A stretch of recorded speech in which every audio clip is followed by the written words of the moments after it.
Good evening everyone. चलिए आज हम बहुत ही इम्पोर्टेंट लेसन करने वाले हैं और वो है हमारा फाइलम एस्केलेंथस। और जैसे कि हम यहाँ पर देख रहे हैं, यह एक एनसीईआरटी का मैंने एक पैराग्राफ लिया है फाइलम एस्केलेंथस का, और इसको हम जरा ध्यान से समझेंगे और साथ साथ हम इसके कुछ पॉइंट्स भी करते जाएंगे।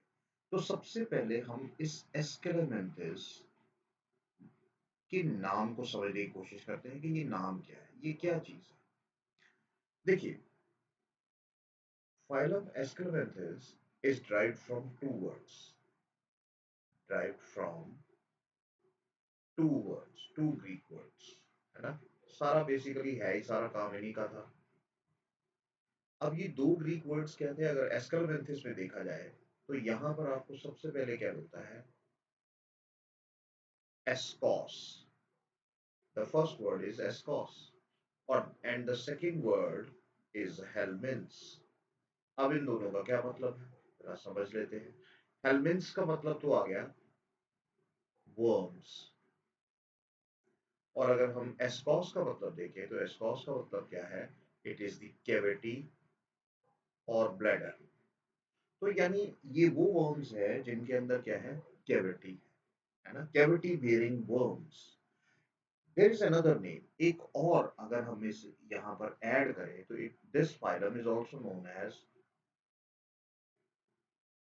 नेमेट हेलमेंथिस। इसे हम नेमेट हेलमेंथिस भी कहते हैं, है ना। इस चीज को भी याद रखिए। और यहाँ पर भी दो वर्ड्स हैं, यहाँ पर भी आपको क्या दिख रहे हैं, दो वर्ड्स दिख रहे हैं। यहाँ पर ये जो पहला वर्ड है नेमे, इट इज ड्राइव्ड फ्रॉम नेमा वर्ड, और नेमा का मतलब क्या है, थ्रेड। नेमा का मतलब क्या है, थ्रेड। तो इसका मतलब है, अगर आप ये बॉडी देखो इसकी, अगर आप इन वर्म्स को देखो, हेलमेंट्स का मतलब तो वही है, वर्म्स है। तो थ्रेड लाइक वर्म्स, अगर आप इस एग्जांपल को देखो, this example is of ascaris, very good example of ascaris lumbricoides, Ascaris lumbricoides. So ये जो एस्केरिस लुम्ब्रिकॉइड्स है, जिसे हम इंटेस्टाइनल राउंड वर्म भी कहते हैं, तो अगर आप इसको ध्यान से देखो तो ये कैसा है, थ्रेड लाइक जैसा दिखाई दे रहा है। तो ये चीज हमें यहाँ से समझ आ गई कि एनसीईआरटी में इसको बहुत ही अच्छे से डिस्क्राइब किया गया है, एस्केलेंथस। अब इनकी अगर बॉडी को देखो ध्यान से, let us read this line, the body of aschelminthes is circular in cross section. और ये क्वेश्चन आया भी हुआ है, इंपॉर्टेंट है, ये line important. Circular in cross section, अगर मान लो क्रॉस सेक्शन का मतलब है कि अगर हम इस पोर्शन को, मान लो इस पोर्शन को, इसकी एक सेक्शन लेते हैं, तो ये सेक्शन हमें किस तरह से दिखेगी, इस तरह से राउंड दिखेगी। मान लो इसके बीच में इस तरह के कोई भी पार्ट्स यहाँ हम डाल देते हैं, तो ये यहाँ पर अगर हम ये इस तरह से कोई पार्ट्स ले लें, कोई भी कुछ भी है,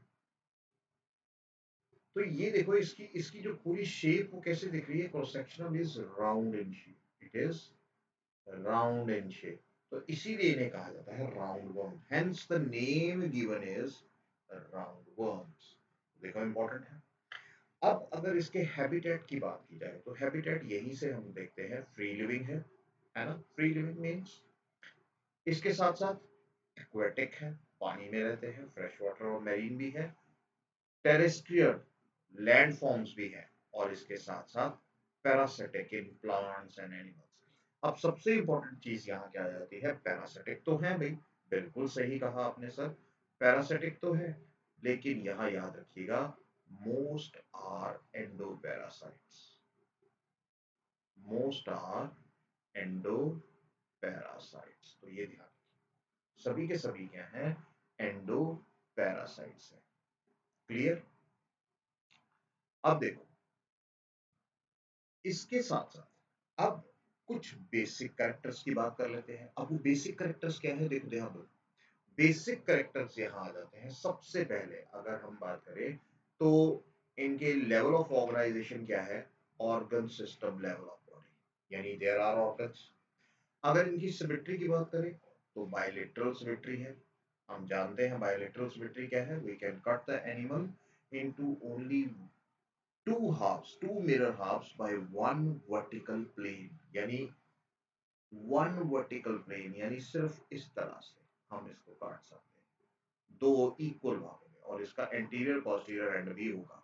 ठीक है, तो ये ध्यान रखिए, इसका एंटीरियर और पोस्टीरियर एंड होता है। अभी हम इसकी बात करेंगे। अब इसके बाद देखो ट्रिप्लोब्लास्टिक भी है। Triplo germ layers, triploblastic mean 3 layers are present: ectoderm, endoderm and mesoderm. And most important, pseudocoelomate animals. Pseudocoelomate animals का मतलब क्या है? अभी हमने यहाँ कहा था कैविटी है, तो कैविटी का मतलब क्या है? यहाँ पर हम बहुत इंपॉर्टेंट चीज लिखने जा रहे हैं, pseudocoelomate। देखो, जो ये वर्ड पहली बार सुन रहे हैं, हालांकि एनिमल किंगडम में इसको बेसिक्स में ही कराया जाता है, सीडोसीलोबेट का मतलब है the false cavity, false cavity, और हम इसे कहते हैं सीडो सीलो। अब ये क्या है?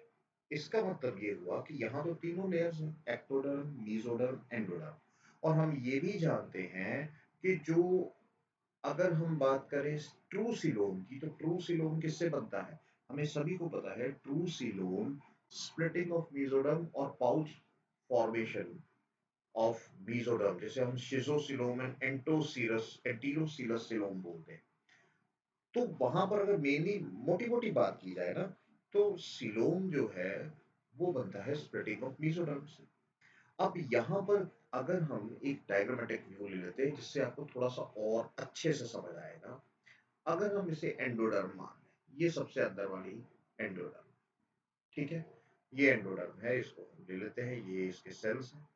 ठीक है, अब एंडोडर्म के बाहर क्या होगा? नेचुरली, अब एंडोडर्म के बाहर होगी मीजोडर्म, और मीजोडर्म में क्या है? यहाँ पर हमारे पास क्या है? देयर इज, हम ध्यान देते हैं, यहाँ पर हमारे पास ये स्पेस बनी हुई है, there is simple a space is present.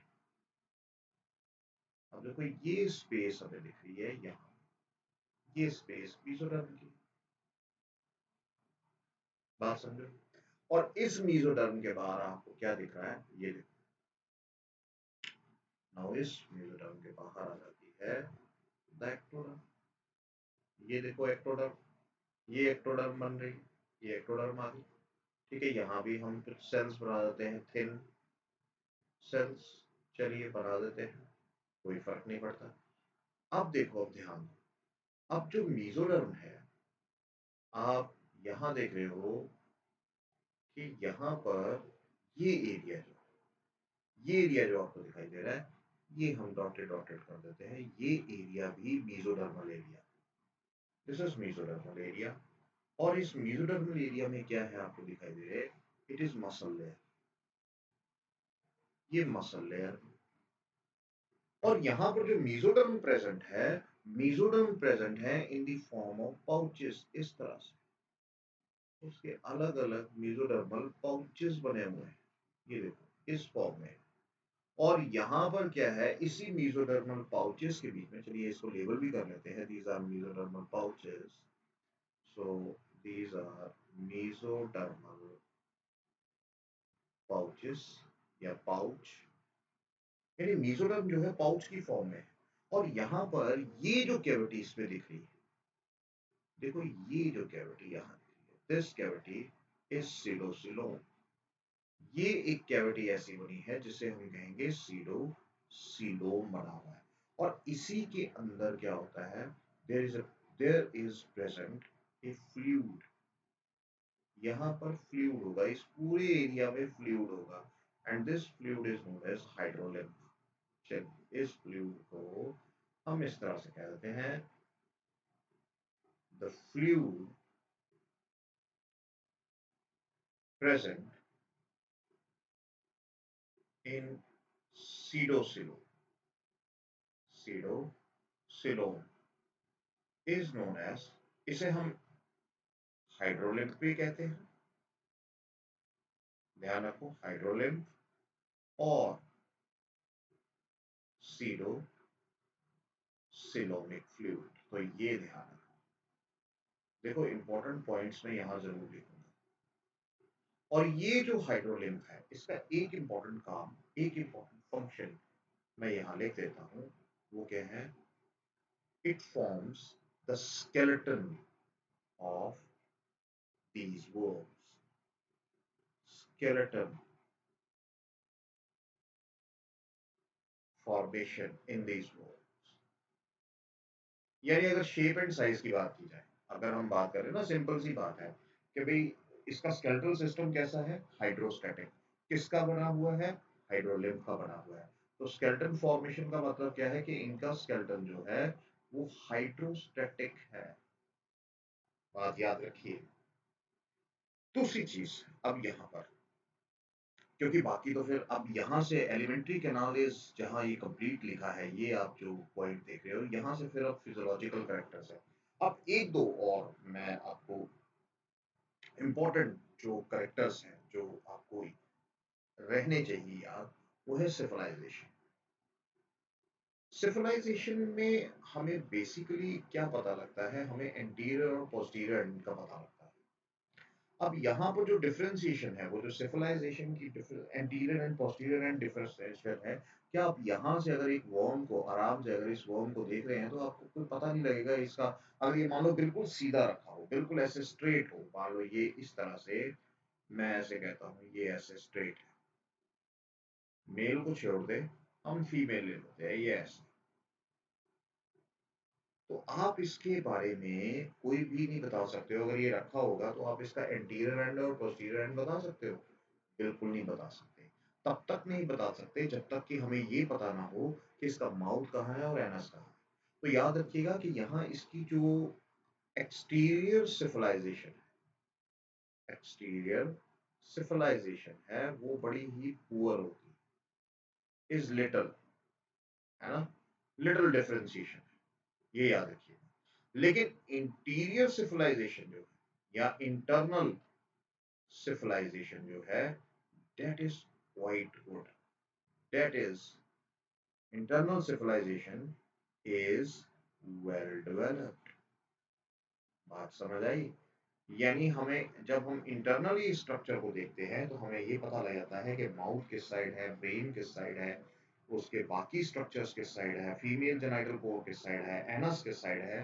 तो ये हमें पता लग जाता है। तो इंटरनली इसका मतलब है कि जब हम इंटरनली देखते हैं तो हमें इंटरनली क्या है, यहाँ पर ये माउथ भी दिखाई देगा और इसके साथ साथ यहाँ पर एनस भी दिखाई देगी।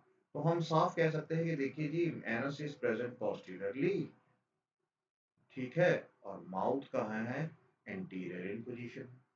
तो यहाँ से हमें क्या है, एक एक पॉइंट पता लग गया कि सिविलाइजेशन इज प्रेजेंट, और यहाँ पर हेड भी प्रेजेंट होता है। हेड के अंदर बहुत सारे स्ट्रक्चर्स प्रेजेंट होते हैं, ब्रेन है, बाकी सारी चीजें हैं, माउथ है, सब कुछ प्रेजेंट होता है। तो बात समझ आई आपको? अब देखो, अब यहाँ पर दूसरी चीज आ जाती है जो एक बहुत इंपॉर्टेंट कैरेक्टर है, वो है हमारा बॉडी वॉल का। जरा हम बॉडी वॉल देख लेते हैं इसकी। चलिए ऊपर चलते हैं और फिर बाद में इसकी रीडिंग करेंगे। देखो यहाँ पर हम ले लेते हैं एक और कैरेक्टर, एक और कैरेक्टर ले लेते हैं बॉडी वॉल। तो ध्यान रखिएगा बॉडी वॉल किस तरह से है। बॉडी वॉल कंसिस्ट ऑफ, इसके पास है एक resistant cuticle, resistant cuticle present है। और क्यूटिकल लेयर आपको पता ही है कि क्यूटिकल लेयर इसको रेजिस्टेंस क्यों प्रोवाइड करती है, कि किसी भी होस्ट के अंदर जाएगा, वहां पे एंजाइम्स होंगे, वो उसके ऊपर एक्ट करेंगे, उस पैरासाइट को खत्म कर सकते हैं। तो क्यूटिकल जो है it is quite resistant in nature, ठीक है। और दूसरी चीज ये है, क्यूटिकल जो है वो एक बड़ा इंपॉर्टेंट काम करती है, मैं यहाँ लिखने लगा हूँ, वो मोल्टिंग शो करती है। Now what is moulting? Moulting का तो आप जानते ही हैं। मोल्टिंग एक बहुत ही एक सरल सा प्रोसेस है जिसमें हम क्या करते हैं, देयर इज शेडिंग। जहां ये एनिमल्स क्या करते हैं, shedding of the upper layer of skin, है ना, शेडिंग ऑफ देयर कवरिंग्स, हम ऐसा लिख सकते हैं, है ना। क्योंकि कोई स्किन करता है, कोई कुछ करेगा, तो यहाँ हम कोई आउटर लेयर निकाला, तो शेडिंग ऑफ देयर कवरिंग। क्यों ऐसा करते हैं? देखो कोई ना कोई तो वजह होगी कि ऐसा वो क्यों करते हैं। देखो वो इसलिए करते हैं ताकि, देखो क्या हो सके, देखो ग्रोथ, ग्रोथ के लिए इंपॉर्टेंट है। मोल्टिंग अगर होगी तभी तो ग्रोथ होगी। अच्छा, वो क्या कर सकते हैं, मैं एक और चीज लिख रहा हूँ यहाँ, remove damage tissues. Damage tissues को रिमूव करने के लिए, क्यों, बात सही है। और दूसरी चीज यहाँ क्या जाती है, to adapt to new conditions, adapt to new conditions. तो ये याद रखिएगा कि मोल्टिंग ये इसलिए करते हैं, हालांकि क्वेश्चन यही आ सकता है कि क्यूटिकल मोल्टिंग शो करती है। अच्छा, उसके बाद रेजिस्टेंट क्यूटिकल तो सबसे बाहर वाली है, उसके अंदर क्या है, देयर इज सिंसिटियल एपिडर्मिस। देखिए एपिडर्मिस कैसी है, वो सिंसिटियल है, यानी they have more than one nucleus, यानी there is no boundary wall, no boundary wall between cells, between cells. तो इसी वजह से वहां डिफरेंशिएशन ही नहीं है ना। So there is more than one nucleus present in this epidermal layer और एपिडर्मल सेल। तो इस वजह से हम क्या कहते हैं, जब बाउंड्री नहीं होती तो हम उस तरह की जो लेयर होती है या उस तरह के जो सेल्स होते हैं जब बाउंड्री नहीं है, उसे हम कहते हैं सिंसिटियल एपिडर्मिस या सिंसिटियल सेल कहा जाता है। अच्छा, उसके बाद हमारे पास आई थी सबसे अंदर inner longitudinal muscle, inner longitudinal muscle layer होती है। तो ये ध्यान रखिए कि यहाँ पर अगर हम रेजिस्टेंट क्यूटिकल की बात करें ना, तो सिंपल सी एक अगर हम हाइपोथेटिकल सी डायग्राम ड्रॉ करें तो यहाँ हमें क्या मिलेगी, इस तरह से एक एक एक लेयर मिल जाएगी। रेजिस्टेंट क्यूटिकल हम ड्रॉ कर लेते हैं, ये देखिए ये आपके पास एक तरह से रेजिस्टेंट क्यूटिकल आ गई। चलो ये क्यूटिकल अगर आ गई तो इसको लेबल भी कर लेते हैं, ये हमारे पास क्यूटिकल है। अच्छा, उसके बाद हमारे पास क्या आ गई, ये ग्रीन कलर में हमारे पास आ गई एक ऐसी लेयर, एक ऐसी लेयर जिसे हम क्या कहते हैं, syncytial epidermis. This is epidermis, और वो भी नो डिफरेंशिएशन ऑफ सेल्स। और यहाँ पर क्या आ गए, there are longitudinal muscle layer है, वो किस तरह से है, ये मान लेते हैं ये लॉन्गिट्यूडनल मसल लेयर, ये लॉन्गिट्यूडनल मसल लेयर इस तरह से, ये हमारी मसल लेयर आ गई। और ये मसल्स कैसे हैं, मसल्स आर लॉन्गिट्यूडनल। सो यहाँ से हम हाइपोथेटिकल डायग्राम ड्रॉ कर रहे हैं तो हमें ये समझ आ गया कि बॉडी लेयर जो है, यहाँ पर तीन लेयर है, resistant cuticle, they are epidermis, syncytial and inner longitudinal muscle layer है हमारे पास। अच्छा, उसके बाद हम नेक्स्ट कैरेक्टर्स अब चल पड़ते हैं हम फिजियोलॉजिकल, इसके जो कैरेक्टर्स। देखो जब फिजियोलॉजिकल कैरेक्टर्स की बात आती है ना, तो यहाँ पर सबसे पहले तो हम डाइजेस्टिव सिस्टम मिलेंगे जो यहाँ एनसीईआरटी में दिया हुआ है। तो वहाँ एनसीईआरटी में अभी हम इसकी रीड आउट करते हैं, पहले हम यहाँ इस पॉइंट को डिस्कस कर लेते हैं। देखो सबसे इंपॉर्टेंट चीज है कि इसका जो आपके पास डाइजेस्टिव सिस्टम है वो कंप्लीट है। कंप्लीट का मतलब है कि इसके पास क्या हो सकता है, इसके पास माउथ भी है एंड एनस और क्लोएका प्रेजेंट है। बात समझ आ रही है? तो यहाँ पर अगर बॉडी प्लान देखें तो tube with in tube body plan, digestive system complete है, माउथ एंड एनस और क्लोएका हो सकता है, ठीक है। एनस किसके पास है, एनस फीमेल्स में, ठीक है, और क्लोएका किसमें है, याद रखिए मेल्स में, ठीक है। बात समझ आ गई? अभी हम इसका स्ट्रक्चर ड्रॉ कर देते हैं, आपको बिल्कुल क्लियर हो जाएगा। उसके साथ साथ आप डाइजेस्टिव सिस्टम में क्या देखते हो, एक सबसे इंपॉर्टेंट पॉइंट, सबसे important point, muscular pharynx is present. यहाँ मस्कुलर फेरेंक्स है एंड उसके साथ साथ non muscular intestine, non muscular intestine है। तो ये पॉइंट भी आपको याद रखना है। इसके साथ साथ यहाँ एक और पॉइंट याद रखिएगा, digestion is extra cellular. Digestion क्या है, इज, ये सिंपल से देखो, सिंपल सिंपल क्वेश्चन है, ये आ सकते हैं, इंट्रासेलुलर है एक्स्ट्रा सेलुलर है, तो ये इंपॉर्टेंट क्वेश्चन है। तो ध्यान रखिए, अगर मान लो हम यहाँ पर देखते हैं, अगर मान लो ये एस्केरिस है और एस्केरिस के क्या है, this is the mouth, this is the mouth, और यहाँ पर क्या है, हम ये मेल एस्केरिस है जो, जिसकी टेल जो है वो इस तरह से curved, the body is curved है ना, ये आपको कर्व दिखाई दे रही है। इसके साथ साथ यहाँ पर क्या है, यहाँ पर आपको साफ साफ दिखाई देगा, there is a excretory pore, this is excretory पोर।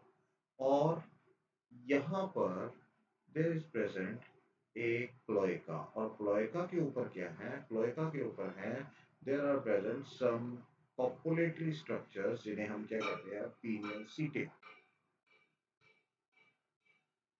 अब इसके बाद ध्यान दो, अब यहाँ पर आ गया ये फीमेल, ये फीमेल लेते हैं। ये फीमेल जो है इसका लॉन्गर स्ट्रक्चर होता है, इलोंगेटेड स्ट्रक्चर होता है, और यहाँ पर भी आपको माउथ दिखाई देगा, और ये देखिए लॉन्गिट्यूडल इलोंगेटेड स्ट्रक्चर। अब इसके बाद यहाँ पर देखो, इसके पास भी यहाँ पर हमारे पास क्या आ जाता है, एक्सक्रीटरी पोर है, ठीक है।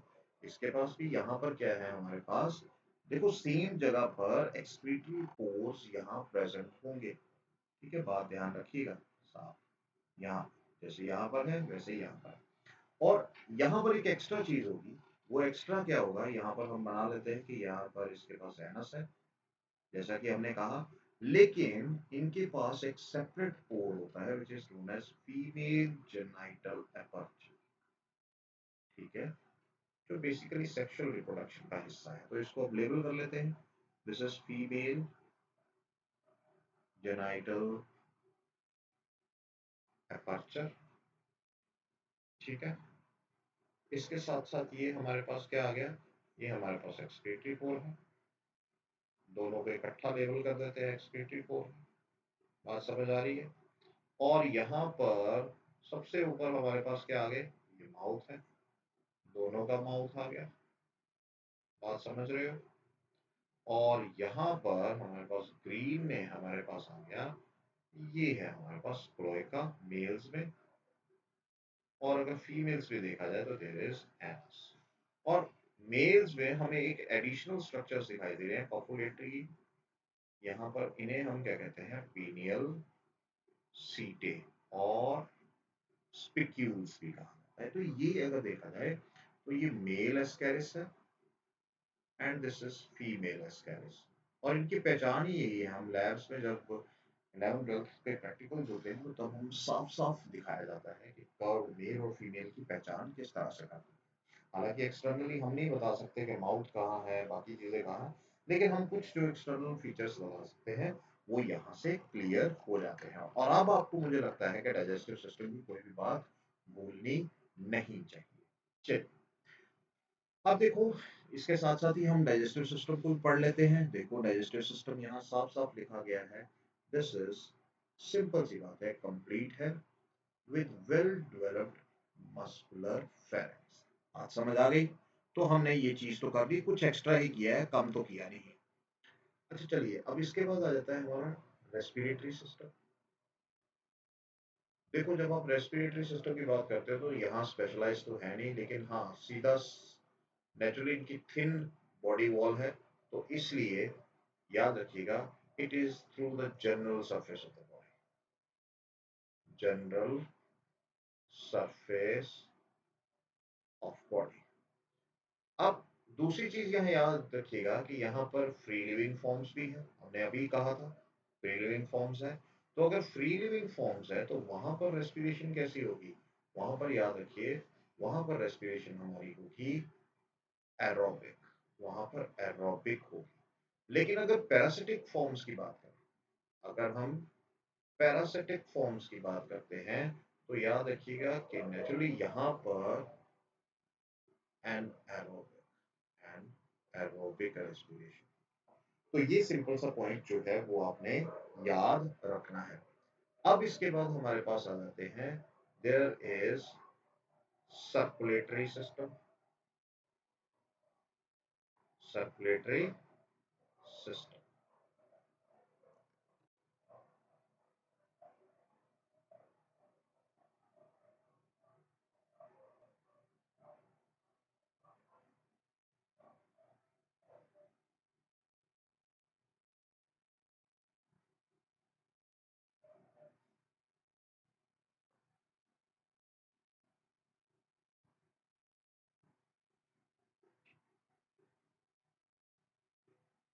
यहाँ पर क्या है, सर्कुलेटरी सिस्टम एब्सेंट।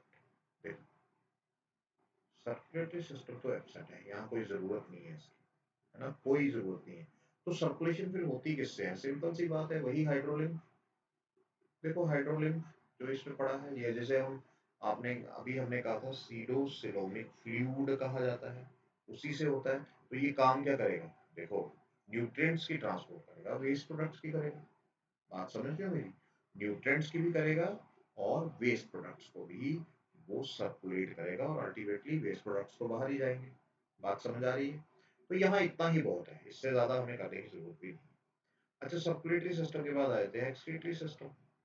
और एक्सक्रीटरी सिस्टम में आपने याद रखना है, यहाँ पर कुछ स्पेशलाइज्ड ग्लैंड सेल्स होते हैं।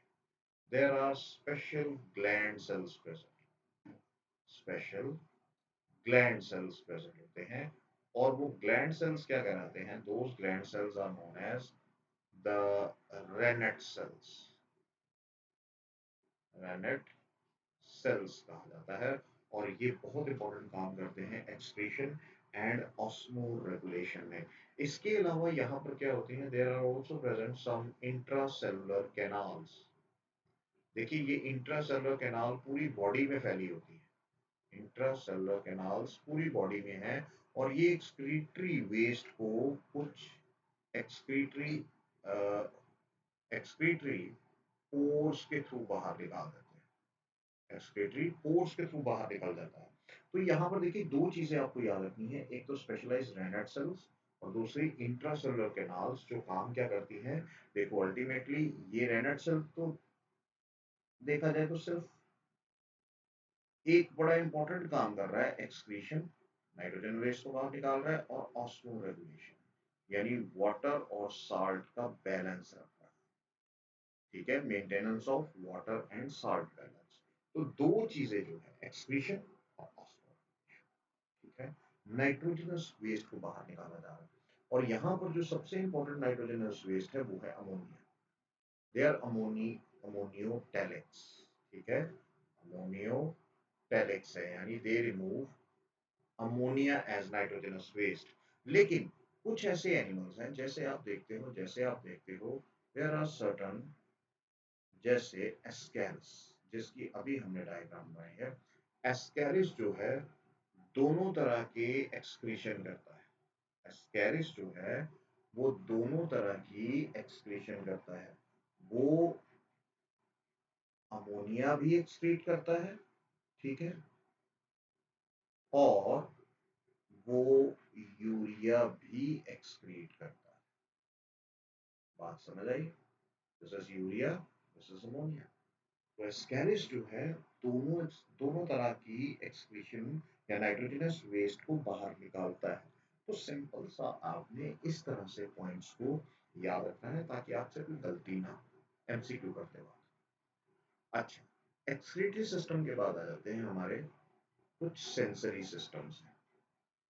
एनसीईआरटी तो हम साथ साथ कर रहे हैं, लेकिन मैं साथ साथ आपको ये भी बता रहा हूँ कि ये भी कुछ पॉइंट्स जो है इंपॉर्टेंट होते हैं। अब सेंसरी सिस्टम में अगर हम देखें तो सेंसरी सिस्टम में हमें कुछ इंपॉर्टेंट चीजें दिखाई देती है। अब वो क्या है? यहाँ पर सेंसरी सिस्टम में हमारे पास आ जाते हैं, we have the important structures like papillae. देखो लोग, पेपिले क्या काम करती है? देखो, पेपिले बड़ा इंपॉर्टेंट काम करती है। पेपिले हैं टैक्टाइल सेंसेशन। देखो, टैक्टाइल सेंसेशन का काम करती है, यानी टैक्टाइल इन नेचर, टच। दूसरी चीज यहां आ जाती है कि वहां पर हमारे पास क्या है? There are also present amphids. ठीक है, कुछ सेंसरी स्ट्रक्चर्स हैं जिन्हें हम एम्फिट्स कहते हैं। पोजीशन क्या है? रहने दो, उसके ऊपर हम बिल्कुल नहीं जाएंगे। साफ याद रखेंगे, एम्फिट्स क्या काम करते हैं? Amphids olfactory, they are olfactory in nature. ठीक है, और तीसरे हमारे पास आ जाते हैं, वो है एम्फिट्स के बाद, दैट इज फेसबिट्स। ठीक है, और याद रखिएगा फेसबिट्स क्या है? They are glandulo secretory. They are glandulo secretory मतलब ये बहुत सी सेक्रीशंस करते हैं, चाहे वो एंजाइम्स हो, हार्मोन्स हो, अदर केमिकल सेक्रीशंस हो। इसके अलावा there are also present eye spots हैं, जिनको ऑसिलाई कहा जाता है, फोटोसेंसिटिव इन नेचर होते हैं। तो मेजरली मोटा मोटा अगर देखा जाए तो ये तीन ही आपने याद रखने हैं। अब उसके बाद नेक्स्ट हमारे पास आ जाता है नर्वस सिस्टम। नेक्स्ट हमारे पास नर्वस सिस्टम। अगर हम नर्वस सिस्टम को ध्यान से देखें तो यहाँ पर हमें मिलता है circumpharyngeal ring. It consist of, simple सी बात है, हेड रीजन में there it consist of circumpharyngeal ring.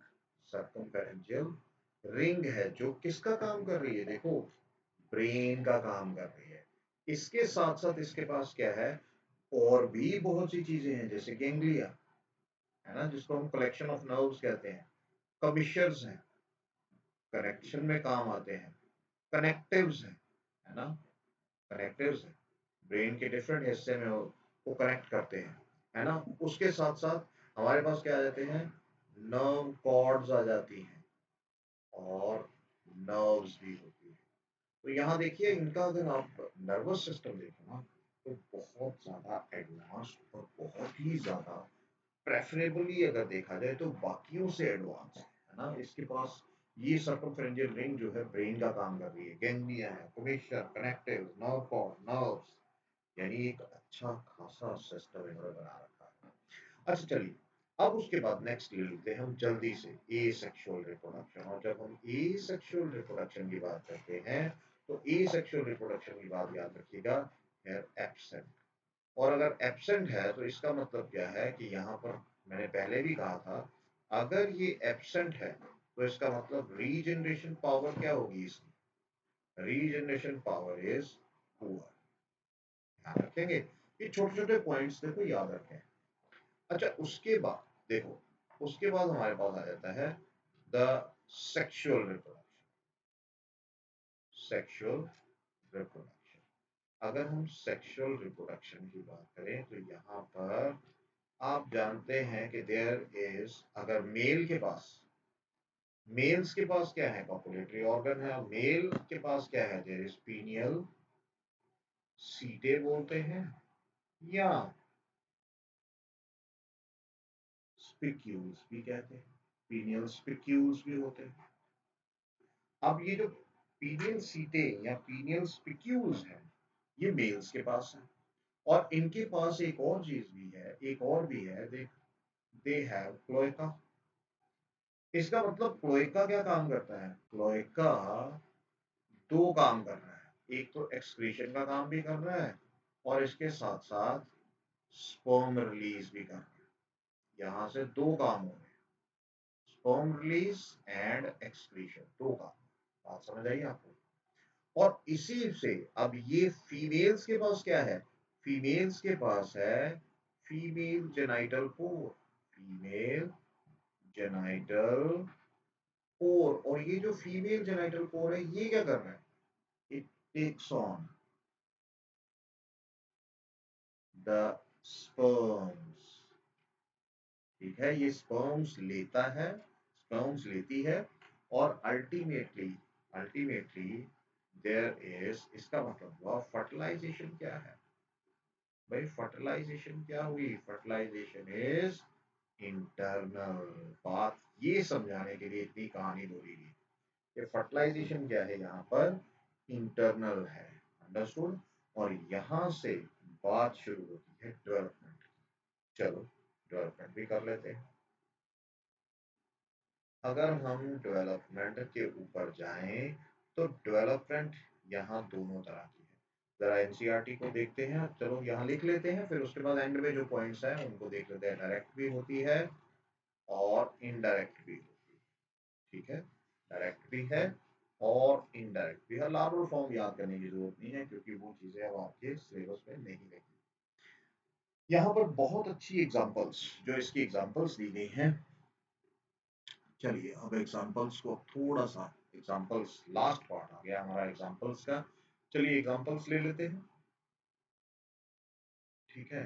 अब यहाँ पर हम एग्जांपल्स ले लेते हैं। एग्जांपल्स याद रखिएगा, जो इसमें से बहुत इंपॉर्टेंट कई बार क्वेश्चन आता है। एग्जांपल्स हमारे पास सबसे पहली एग्जांपल है Ascaris, Ascaris lumbricoides, Ascaris lumbricoides, जिसे हम क्या कहते हैं, it is also known as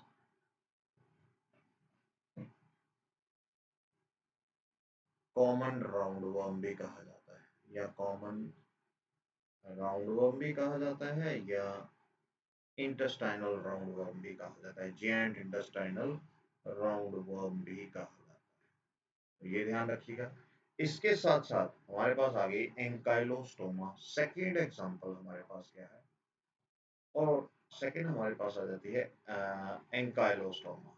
अब मैं क्यों बता रहा हूँ ये अभी बात करेंगे। एंकाइलोस्टोमा ड्यूडेनेल, तो इसे हम क्या कहते हैं, द हुक, क्योंकि इसकी जो शेप होती है वो उसके हेड जो है वो ऑलमोस्ट हुक की तरह होता है, अटैचमेंट के लिए बना होता है। तीसरा हमारे पास आ जाता है Enterobius, Enterobius vermicularis, Enterobius vermicularis, जिसे हम क्या कहते हैं, it is also known as pinworm. इसे पिनवर्म कहा जाएगा, या थ्रेडवर्म भी कहा जाता है ना, सीटवर्म भी कहा जाता है। तो पिनवर्म याद रखिए, थ्रेडवर्म याद रख लीजिए, और लास्ट आ गया बुचरेरिया पेनक्राफ्टी, बुचरेरिया पेनक्राफ्टी।